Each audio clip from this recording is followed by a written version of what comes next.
Hello everyone. यहाँ पे एक बार AU small finance bank limited को देख लेते हैं।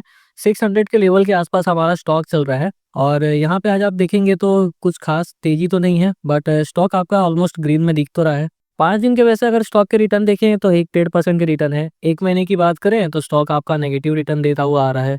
6 महीने में भी यहाँ पे नेगेटिव रिटर्न देखने को मिल रहे हैं और वही अगर आप देखेंगे तो 1 साल के रिटर्न तो वो भी यहाँ पे 20-21% नेगेटिव रिटर्न देखने को मिल रहे हैं। लेकिन दोस्तों ये स्टॉक के जो फाइनेंशियल है वो ठीक-ठाक देखने को मिलते हैं। एंड भले यहाँ पे फाइनेंशियल इसके ठीक-ठाक देखने को मिलते हों, लेकिन स्टॉक में जो पैटर्न बनते हैं वो काफ़ी आसान बनते हैं। मतलब स्टॉक को आपको टाइम करने में ज़रा भी कोई दिक्कत नहीं आएगी और इतने आसानी से आप इसको टाइम कर पाएँगे, जितना कि आपको लगेगा कि यार इससे अच्छा तो स्टॉक कोई मार्केट में है ही नहीं।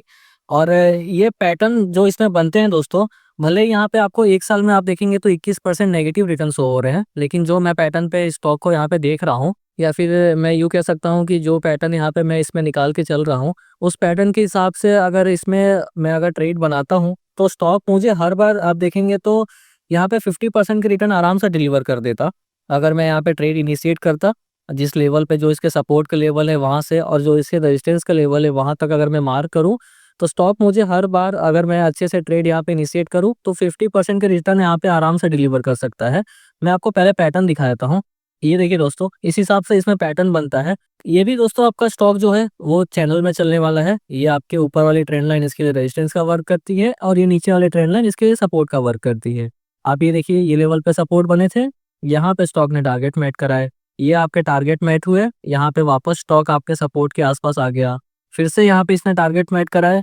ये देखिए, यहाँ पे सपोर्ट के लेवल के आसपास आया, यहाँ पे टारगेट मैट हुए, ये आपके टारगेट मैट हुए, यहाँ पे स्टॉक के सपोर्ट बने और फिलहाल आप देखेंगे तो स्टॉक आपका इसी लेवल पे सपोर्ट दिखा रहा है एंड यहाँ से ट्राई कर रहा है एक रिवर्सल दिखाने की। जैसे आपका हर बार इस लेवल से आपका रिवर्सल दिखाया जाता था, वैसे ही यहाँ पे भी ट्राई कर रहा है। लेकिन अगर स्टॉक में थोड़ी बहुत डिमांड यहाँ पे बन जाती है, वॉल्यूम्स वगैरह देखने को मिल जाती है, देन चांसेस रहेगा कि वापस ये स्टॉक आपके कम से कम एटलीस्ट ये लेवल तक तो आता हुआ दिख जाना चाहिए।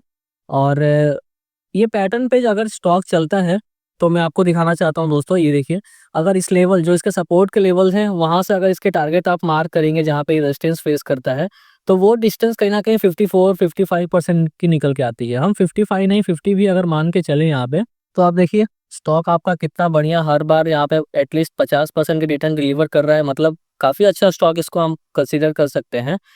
अब इसके सपोर्ट और रेजिस्टेंस की यहाँ पे बात कर लेते हैं, ताकि यहाँ पे क्लैरिफिकेशन हो पाए कि कैसे यहाँ पे ट्रेड इनिशिएट करना है हमें। तो दोस्तों सपोर्ट की जब बात आएगी तो आपके ये ट्रेंड लाइन यहाँ पे वर्क करती हुई दिखती है, जिसका लेवल आप देखेंगे तो कहीं न कहीं 600 के आसपास निकल के आता है। एंड ये लेवल इसके लिए सपोर्ट के काफ़ी दिन से वर्क कर रहे हैं और जो यहाँ पे स्टॉप लॉस आप लेके चलेंगे वो कहीं न कहीं आप 550 या फिर 500 के नीचे लेके चलेंगे।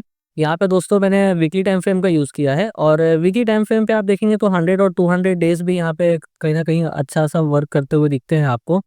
फिलहाल आपका जो 200 डेज़ ईएमए है, वही स्टॉक के यहाँ पे रेजिस्टेंस बनता हुआ दिख रहा है और स्टॉक यहाँ से अगर एक रिवर्सल दिखाता है, देन फिर चांसेस रहेगा कि आपको ये वाले लेवल तक तो आता हुआ दिख जाना चाहिए।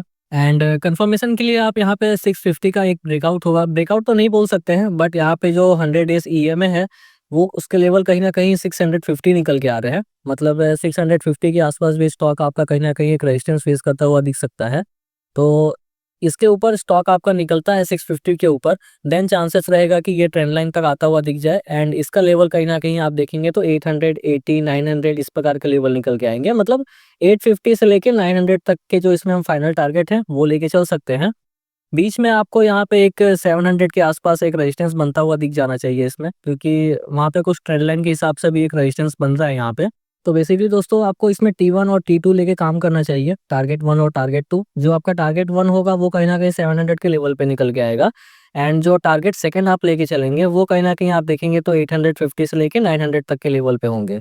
ये दोस्तों इसमें पैटर्न बन रहा है और सपोर्ट का लेवल यहाँ पे 600 के आसपास है, वो आपको यहाँ पे क्लियरली समझ में आ रहा होगा। और इसमें स्टॉप लॉस की बात आएगी तो मैंने आपको वही बताया, 550 से लेके 500 तक के जो लेवल हैं, 500 के नीचे स्टॉक अगर आपका यहाँ पे क्लोजिंग लेता है वीकली टाइम फ्रेम पे, देन चांसेस रहेगा कि स्टॉक आपको और खराब कर सकता है और इसमें एक ब्रेकडाउन देखने को मिल सकता है। फिर ये वाली जो डिस्टेंस है वो आप स्टॉक से कहीं नीचे एक्सपेक्ट करके चलेंगे, क्योंकि ब्रेकडाउन के बाद ये वाली डिस्टेंस जनरली स्टॉक आपका नीचे भी ट्रैवल कर सकता है ब्रेकडाउन के बाद। एंड अगर वही यहाँ से ब्रेकआउट दे दे 900 के ऊपर निकले, यहाँ पे सस्टेन करे, देन ये सेम डिस्टेंस हम अपसाइड के टारगेट भी मार्क करके चलते हैं। तो ये लॉजिक होता है दोस्तों ये चैनल में चलने वाले स्टॉक के। आई थिंक सारी चीज़ें क्लियर हो चुकी होगी, पैटर्न भी क्लियर हो चुके होंगे, और कोई इसमें डाउट तो ऐसा कुछ रहा नहीं होगा, क्योंकि पैटर्न काफ़ी आसान है। सिंपली आपको 2 ट्रेंड लाइन मार्क करनी है एंड इसके बेसिस पे ही आप स्टॉक को यहाँ पे आसानी से टाइम कर पाएंगे। तो आई थिंक इस वीडियो में इतना ही रख सकते हैं, मिलते हैं फिर नेक्स्ट वीडियो में। तब तक के लिए आप अपना और अपनों का खूब ख्याल रखिए। धन्यवाद।